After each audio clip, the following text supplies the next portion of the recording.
এই অফিসে এসি লাগানোর কথা বইলা আমরা যে কত টাকা দিছি, এটা আমি আশা করি 60টা এসি লাগানো হয়েছে অফিসে, মনে হয় 100টা অফিসে এসির টাকা নিছে প্রবাসীদের কাছ থেকে।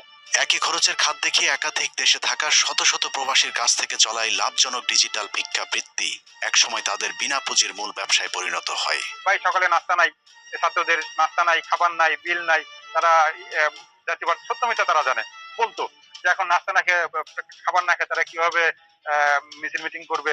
ঠিক আছে, খারাপ লাগতো, ঠিক আছে, নিজের খাই বা না খাই পরিবারকে দেই না দে আমরা তাদেরকে প্রোভাইড করতাম টাকা খরচটা তারেক তারেকের মাধ্যমে।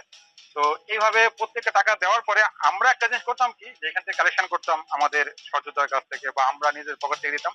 আমরা একটা জিনিস চাইতাম যে আমাদেরকে এটা জব দিতে করো, টাকাটা কোথায় ব্যয় করছো সেটা আমাদেরকে জানাও। আমরা আমাদের নেতা কর্মীদেরকে বা সংগঠনের যারা তাদেরকে আমরা আমাদেরকে জব দিয়ে করতে হয়।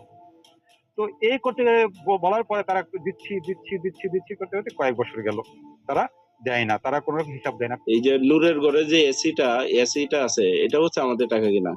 এর ঘরের যে ফার্নিচার গুলো, এগুলো হচ্ছে প্রবাসীর টাকা কিনা।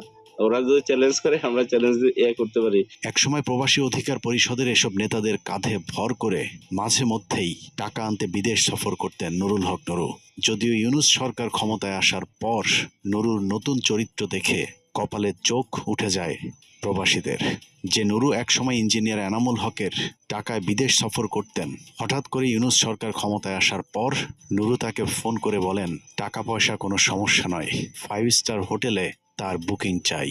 হ্যাঁ নেওয়াল ভাই, টিকিট তো কাটছেন, ওই টিকিট তো হয়েছে, এখন হোটেলের বুক দেওয়া লাগবে, বিশেষ করে যত 5 স্টার দেখেন। হ্যাঁ, খরচের সেক্ষেত্রে প্রয়োজন হলে আপনাদের টেনশন করতে হবে না, আমি নিজেও খরচ আমারটা আমি বহন করতে পারবো। সে আমাকে একটা মেসেজ করলো, বললো যে দুবাইতে একটা 5 স্টার হোটেল লাগবে। আমি শখ হইলাম যে 5 স্টার হোটেল তাকে লাগবে কেন, আর তার মতো এই লোকে 5 স্টার হোটেল কেন লাগবে। সে আবার এটাও বললো যে 5 স্টার হোটেল রেডি করেন, যদি টাকা পয়সা লাগে তো আমি কিছু দেবো, আমি টাকা পয়সা দেবো, সমস্যা, টাকা পয়সা চিন্তা করেন না। আমি সারপ্রাইজ দিলাম যে 3 দিন আগেও তাদেরকে টাকা পয়সা দিয়ে আমরা চালাইলাম, সে বলে এত কথা, এই টাকা লাগবে। তখন আমার কাছে ডাউট হলো যে যারা যে আওয়ামী লীগের জাহাঙ্গীর কবির নানক কিছুদিন আগে টাকা দিয়েছেন, কিছু কথা উঠছিল, তো এগুলো আমরা গুরুত্ব দেই না। পরে দেখলাম যে আসলে সত্য।